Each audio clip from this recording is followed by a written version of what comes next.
میرے دوستو، انسان کو کل عقل بھی مل جائے تو پھر بھی اللہ کی حکمت کا وہ احاطہ نہیں کر سکتا۔ رب کریم کو زیادہ پتہ ہے کہ ہمارے لیے کون سی چیز بہتر ہے اور کون سی چیز ہمارے لیے نقصان کا باعث ہے۔ اللہ تبارک و تعالی کی حکمت یہ چاہتی ہے کہ میرے بندے پریشان نہ ہوں۔ رب یہ چاہتا ہے کہ میرے بندے کسی جگہ پہ بھی دقت اور پریشانی کا شکار نہ ہو۔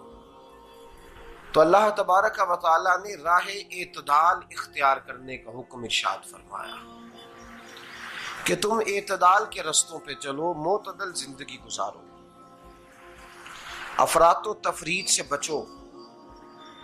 آج جس معاشرے میں ہم وقت گزار رہے ہیں، اس معاشرے میں ہم اس بات کو سمجھنے سے قاصر ہیں کہ اصل ہمارا مسئلہ کیا ہے۔ ہمارا اصل جو مسئلہ ہے اس کی شناخت ہمیں کیسے ہوگی اور ہم پھر اس تک رسائی کس انداز میں حاصل کر پائیں۔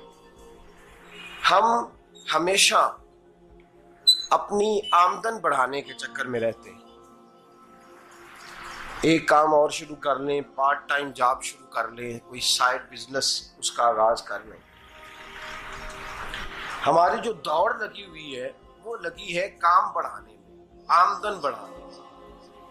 حالانکہ اسلام ہمیں یہ کہتا ہے کہ تو آمدن بڑھانے کے چکر میں نہ پڑ، اصل بات یہ ہے کہ تو اپنے خرچے کنٹرول کر۔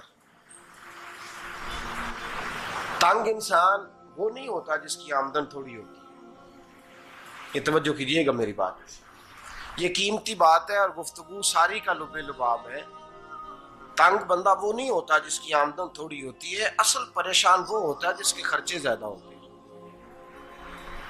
اور ہمارا جو روزمرہ کا نقصان ہو رہا ہے نا، وہ آمدن کے معاملات میں نہیں ہو رہا۔ بنیادی نقص جو واقعہ ہو رہا ہے وہ یہ ہے کہ ہمارے اخراجات زیادہ ہیں اور وہ اخراجات کسی اور نے نہیں بڑھائے، وہ خرچے ہم نے خود بڑھا لیے ہیں اور اب ہمیں اس کا نقصان بھگتنا پڑ رہا ہے۔ اور اگر آپ صحیح معنوں میں ٹٹولیں تو جو بہت امیر لوگ ہیں وہ تو ان خرچوں سے بچ گئے۔ میں نے بہت سارے ایسے ختمات میں شرکت کی ہے، میں بہت ساری ایسی جگہوں پہ گیا ہوں کہ جہاں لوگوں نے بڑا مختصر سا ختم دلایا ہے تو ہو گیا ہے ختم۔ ختم کے معاملے میں کب کسی نے پابندی لگائی ہے کہ اس میں 200 آدمی شریک ہوگا تو تب یہ سال ثواب صحیح ہو سکے گا؟ کون کہتا ہے؟ یا شادی کے موقع پر اگر سارے بہن بھائیوں کو نہ بلایا گیا تو میری شادی پایہ تکمیل تک نہیں پہنچے گی، اس میں برکت نہیں ہوگی، یہ کس نے فتویٰ دیا ہے؟ معتدل زندگی کا اسلام حکم دیتا ہے۔ میں پڑھ رہا تھا کہ ایک بہت بڑا صدر ہے، غالباً سوڈان کے صدر کی بات ہو رہی تھی، تو اپنے بیٹے کی بارات لے کے گیا تو 4 لوگ گئے ہیں بارات اور 15 لوگوں کا اس نے اہتمام کیا اپنے گھر میں کھانا کھانے کا۔ تو کیا شادی ہو گئی کہ رک گئی؟ تو بھئی راگ الاپنا اس بات کا کہ بڑی پریشانی ہے، کوئی سائیڈ بزنس شروع کیا جائے فلان جگہ فلان جگہ فلان جگہ، تو اصل معاملہ یہ ہے کہ پہلے ایک بندہ کماتا ہے تو پھر بھی گھر ہی چلتا ہے، پھر بڑا بیٹا ساتھ شامل ہوتا ہے تو پھر بھی گھر ہی چلتا ہے، پھر منجلا بیٹا شامل ہوتا ہے تو پھر بھی گھر ہی چلتا ہے۔ جو رونا دادا جی رویا کرتے تھے کہ بڑی مصیبت ہے، بڑی مشکل ہے، گاؤں میں رہ اکیلے ہوتے تھے اور وہ 5 بچوں کو اور 4 بچیوں کو وہ پالتے تھے، تو جو وہاں پریشانی تھی وہی آج پریشانی شہر میں آ کر پڑھ لکھ کر موٹی تنخواہ لے کر وہی پریشانی ہمیں ہے۔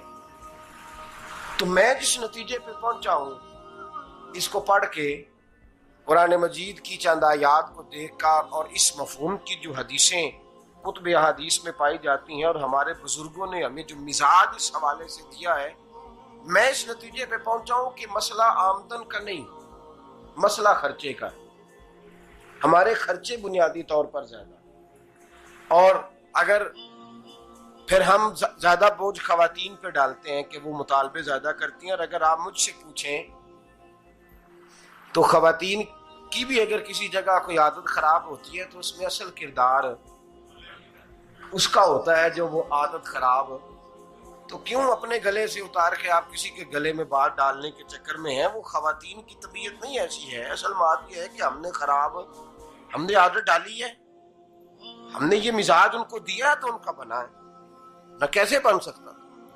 تو اعتدال جب تک زندگی میں نہیں ہوتا، پانی پیاس بجھاتا ہے لیکن ایک گلاس ہی ہو تو پیاس بجھاتا ہے، بالٹی کو منہ کو لگائے گا تو کپڑے بھگو دے گا اس کے. حالانکہ پانی بری چیز کا نام نعمت ہے نا بہت بڑی اللہ کی، لیکن پیالے میں ہی اچھا لگتا ہے. کوئی مٹکا منہ کو لگائے گا تو تانگ ہوگا، پیالہ ہی بہتر ہے اس کے لیے. تو میرے دوست، مٹکے سے بھی بعض اوقات کام چل جاتا ہے، لیکن اگر کوئی کہے نہیں مجھے دریا ہی چاہیے تو اس کا تو گھر بہ جائے گا، سارا گھر بہ جائے گا اس کا. ہمیں دریا قابو کرنے کا موڈ بنایا ہوا ہے تو اس سے گھر بہا کرتے ہیں، اس سے گھر بنا نہیں کرتے. گھر پیالے سے پانی پینے سے بنتا ہے. اگر تو دریا پہ قبضہ کرنے کا موڈ بنائے گا تو گھر بنے گا نہیں، گھر بہ جائے گا. آگ نہ ہو تو کھانا پک نہیں سکتا، لیکن ہلکی آنچ سے کھانا پکتا ہے. اور اگر آنچ تیز کر دی جائے تو جی قرینے قیاس بات کر رہا ہوں، میں عقل سے ماورا نہیں کر رہا. قرینے قیاس سمجھانے کے لیے مثالیں دے رہا ہوں. ہلکی آنچ پہ کھانا پک جاتا ہے اور آگ تیز ہو تو کھانا جل جاتا ہے. تو کھانا اتنی دیر کھانے کے قابل رہتا ہے جب تک وہ ہلکی آنچ پہ پکتا ہے. تو جتنی مرضی تو کہتا ہے نہیں میرا گزارے نہیں، آگ تیز ہونی چاہیے، تو میاں جل جائے گا، جل جائے گا. ہوا نہ ملے تو سانس نہیں آتی، ٹھیک ہے؟ آکسیجن نہ ہو تو سانس، ہوا نہ چلے تو گزارا نہیں ہوتا. لیکن اگر تیز جلے نا، اگر تیز چلے تو آندھی اور طوفان بن جائے تو چھتیں گرا دیتی ہے، جانیں لے لیتی ہے. ہم ہیں طوفان کے چکر میں، ہم ہیں دریا کے چکر میں، ہم ہیں بڑے لاؤ کے چکر میں. تو میاں ہلکی آنچ ہی اچھی ہے، یاد رکھ. اور ایک گلاس پانی کا اعتدال سے ملتا رہے تو وہی ملتا رہے، ضرورت کے وقت وہی بہتر ہے. تو پورے دریا پہ قبضہ کرنے کا پروگرام نہ بنا، تانگ ہو جائے گا. اور میرے عزیز یاد رکھ، ہوا سانس لینے کے مطابق ملے تو وہی اچھی ہے، جو سانس بند کرنے پہ آ جائے وہ ہوا اچھی. ہم نے چکر چلا لیا ہے کہ زیادہ پیسہ، راتوں رات پیسہ، لمبا پیسہ، یہ پلاٹ بھی میرا، وہ پلاٹ بھی میرا، گجرانوالا بھی، گجرات بھی، لالا موسیٰ کھاری اور پنڈی تک جہاں میں جاؤں میرے نام کی تختیاں لگی ہوئی ہونی چاہیے. اسلام منع کرتا ہے.